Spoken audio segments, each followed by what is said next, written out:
vaksinasi COVID-19 bahkan tembus 3 juta orang. Amerika masih menduduki urutan pertama kasus corona mencapai 1 juta kasus. Brasil diprediksi menjadi epicentrum virus corona berikutnya. Warga negara Jepang dan bertambah 484 orang. Kebijakan sendiri-sendiri yang tidak terkoordinasi. Semua kebijakan di daerah harus sesuai dengan peraturan,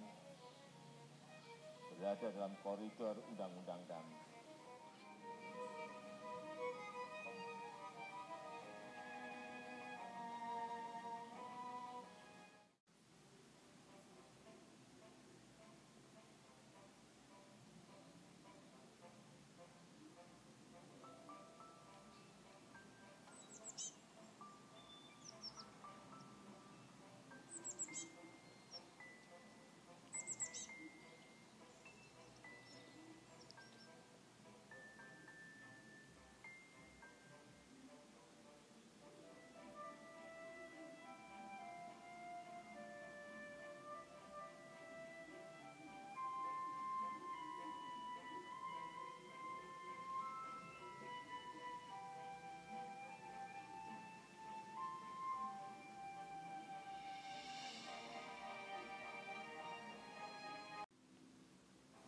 Assalamualaikum warahmatullahi wabarakatuh. Saya Rahmawati, mahasiswi dari Institut Agama Islam Negeri Langsa, Prodi Ekonomi Syariah.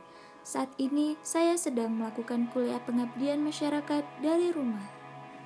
Wabah COVID-19 telah menghantui penduduk negeri selama beberapa waktu. Kemunculannya membuat populasi manusia di suatu negara menjadi menurun.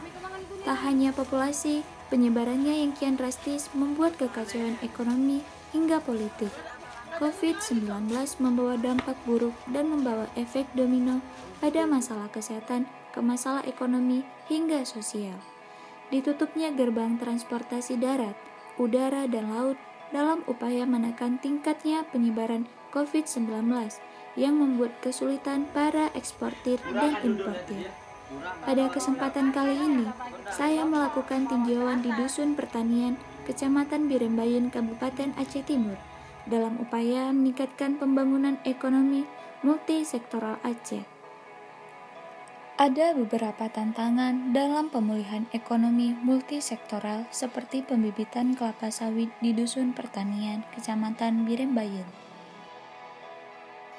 Pada awalnya, pembibitan kelapa sawit mengalami peningkatan jumlah pemesanan. Akan tetapi, di masa pandemi COVID-19, jumlah pembibitan kelapa sawit mengalami penurunan yang diakibatkan penghambatan pengiriman keluar daerah. Di sisi lain, masyarakat yang mayoritas petani di desa ini mengalami kehilangan pekerjaan mereka dalam menanam bibit kelapa sawit selama pandemi COVID-19.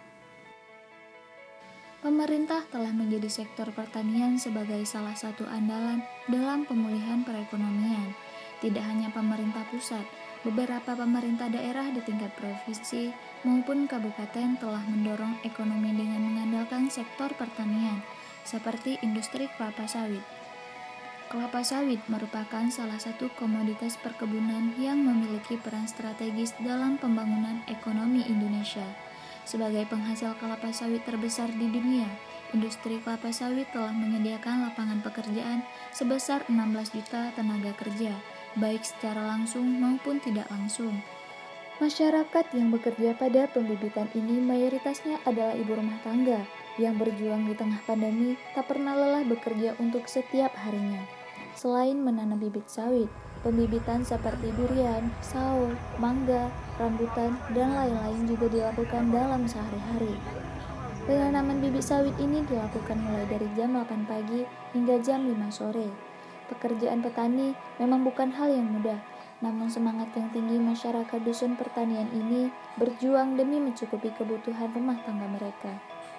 Tak hanya menanam bibit sawit, pengisian tanah ke dalam polybag juga dilakukan masyarakat di desa ini, mulai dari harga Rp250 hingga harga Rp500 dalam hitungan satuannya. Biasanya masyarakat di desa ini mampu mengisi hingga 1000 piece polybag dalam satu harinya. Namun setelah adanya pandemi COVID-19, kebutuhan akan bibit kelapa sawit mulai berkurang. para petani mulai resah akan pendapatan yang mereka dapatkan dalam sehari-harinya.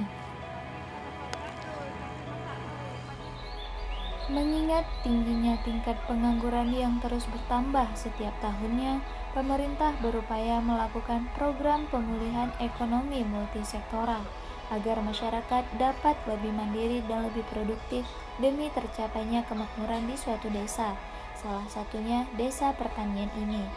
Mari bersama-sama kita saling bahu-membahu dalam meningkatkan perekonomian agar dapat menekankan tingkat kemiskinan dan pengangguran di desa kita sendiri. Terima kasih sudah menonton video ini.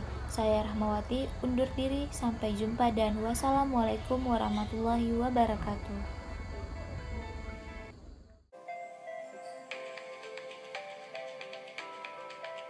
Ini may kunol. Kami kemangan kuning Rami.